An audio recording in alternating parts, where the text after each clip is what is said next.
Hare Krishna and welcome back to the Narayaneeyam sessions. Today we'll do chapter 9 of the Narayaneeyam, which is again about the creation of the universe.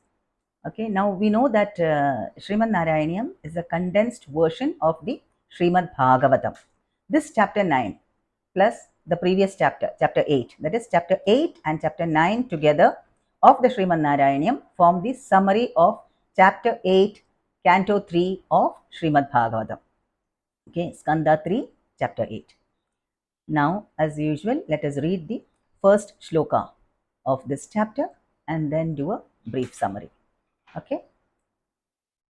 Sitassa kamalolbhavattava hi panapi pankeruhe kutasvididamambuda uditamityanaalokayan tadikshana kutuhalal pratidisham vivrittanana chaturvadanatamagat vikasadashtadrishtyambujam. In the last chapter, we saw how Brahma was born from the lotus that emerged from Lord Vishnu's navel. Now here, the poet Sri Melpattur Narayana Bhattatripad starts by saying, "O Lord," and we also know that this Narayaneeyam is in the form of a prayer. Bhattatri, the poet Bhattatri, is talking to the Lord. Okay, so Bhattatri says, "O Lord, Brahma, sitting on the full-blown lotus, was wondering about its source, the source of the lotus, and he looked all around by turning his head in all four directions, and was thus endowed with 4 heads and 8 beautiful lotus-like eyes." Now Brahma found himself all alone in the causal waters, and he was wondering as to who he was, and also about the origin of source of this lotus flower. Okay, and he sees the stem of the lotus, but he was not able to see the Lord. And Brahma, who was very intelligent, decided that definitely should be a source. And then he goes down the hollow of the stem, but still he could not see the Lord. So he travels up and down. He goes around through the stem, up and down, for 100 divine years. And still he could not find its origin. So he comes back to the lotus and sits there with single pointed concentration and enters into samadhi. So for the next 100 divine years, he was absorbed in samadhi, at the end of which the knowledge of reality dawned on him, and he could see the wonderful form, the beautiful form of the Lord lying on Adishesha, the 1,000-headed serpent king. The Lord was wearing a golden crown, and his complexion was beautiful, a beautiful bluish black complexion, similar to that of a blue lily.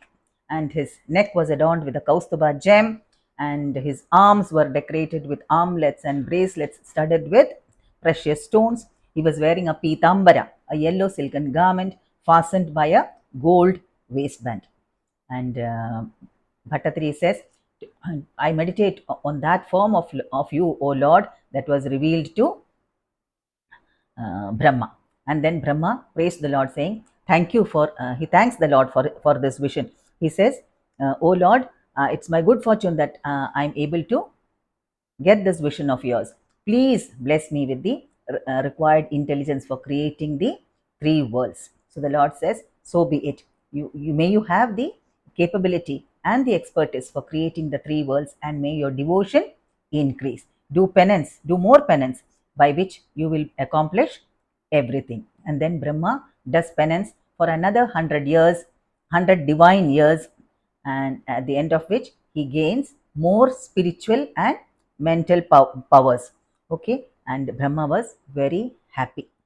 Now Brahma saw the lotus on which he was seated swaying in the causal waters, and with the powers given by the Lord, Brahma drank the wind and the waters and created the 3 worlds out of that lotus. And then subsequently he created different varieties, various species of living beings, and filled the 3 worlds with a variety of living entities. And Bhattatri ends this chapter by saying, "O Lord of Guruvayur, please be compassionate on me and please protect me from all evil." So Brahma was able to create because of the powers invested in him by the Lord.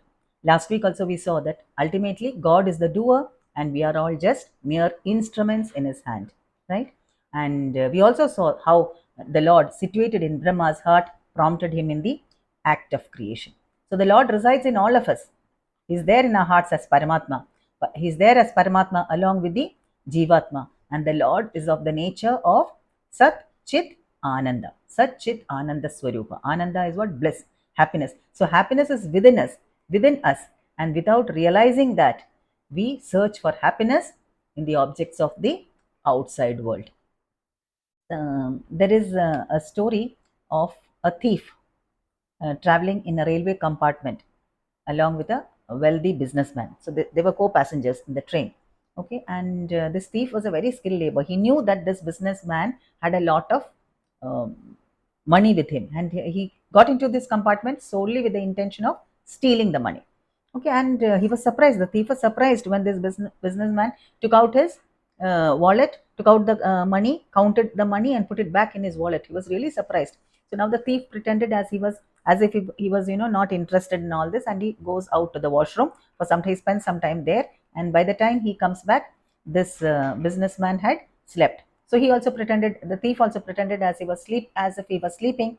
And after some time, when everybody in the train was sleeping, slowly he got up, and then he looked for this wallet, rich man's wallet. He searched everywhere in the compartment, but he could not find the wallet. He was really surprised. He thought that he was a skilled person. He was very skilled in his profession, but now he could not find the wallet of this businessman. And then the whole night he spends searching for this. And the next morning, when they wake up, he was really surprised. This thief, he couldn't believe that he could not steal. So then he asked this businessman, he confesses, he says, actually, I'm a thief and I got into this train with the sole intention of robbing you. But however, I could not find your wallet. Where did you keep it?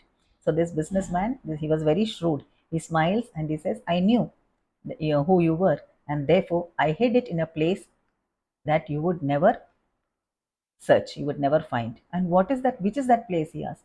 And this businessman, he smiles and he reaches for the purse from beneath the thief's pillow. So the thief searched for the wallet everywhere in the compartment except under his pillow. So likewise, we also search for happiness everywhere in the outside world. And where is real happiness? It is within us. Right? So we'll stop here and we'll meet again with chapter 10. Thank you for watching. Hare Krishna, Hare Krishna, Hare Krishna, Krishna Krishna, Hare Hare, Hare Rama, Rama Rama, Hare Hare.